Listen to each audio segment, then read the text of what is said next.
लुम्बिनी लायन्सले आज जनकपुरलाई एकदमै nail biting close इन्काउन्टरमा पराजित गर्दै प्लेअफमा स्वतन्त्र रूपमा स्थान बनाएको छ। यो जितसँगै जनकपुर, चितवन र पोखरा तीनै टोलीहरू प्लेअफ दौडबाट बाहिरिएका छन्। अब प्लेअफमा आफ्नो ठाउँ सुरक्षित गरेका 4 टिमहरू सुदूरपश्चिम रोयल्स, विराटनगर किङ्स, काठमाडौँ गोर्खाज र लुम्बिनी लायन्सहरू हुन्। विराटनगर किङ्स अहिले तेस्रो स्थानमा छ, तर सुदूरपश्चिम रोयल्ससँगको बाँकी एउटा गेममा विराटनगरले राम्रो रन रेटले जिते किङ्स दोस्रो स्थानमा उक्लिन सक्नेछ। त्यसैले पोइन्ट्स टेबलमा अझै रोमाञ्चक घुम्ती बाँकी छ।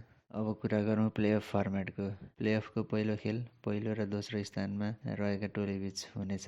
यस खेलमा जित्ने टिम सिधा फाइनल पुग्नेछ, तर हार्ने टिम भने बाहिरिने छैन। टप 2मा फिनिस गरेको फाइदाले उनीहरूले अर्को एक मौका पाउनेछन्। त्यही हारेर तल झरेको टिमले अब थर्ड र फोर्थमा रहेका टोलीहरू बीचको विजेतासँग खेल्नु पर्नेछ। यही भिडन्त एकदम डु अर डाई जित्ने टिम मात्र अन्तिममा फाइनलको टिकट काट्दै टाइटल क्ल्यासमा पुग्नेछ। यसरी हेर्दा लिग चरण सकिँदै गर्दा कम्पिटिसन झनै तातिएको छ। टप 4 टिमहरू सबैले आफ्नो बेस्ट पर्फर्मेन्स निकाल्नुपर्ने डिसाइसिभ स्टेज सुरु भएको छ र दर्शकहरूका लागि चाहिँ अबका खेलहरू एकदमै ब्लकबस्टर हुन लागेको देखिन्छ।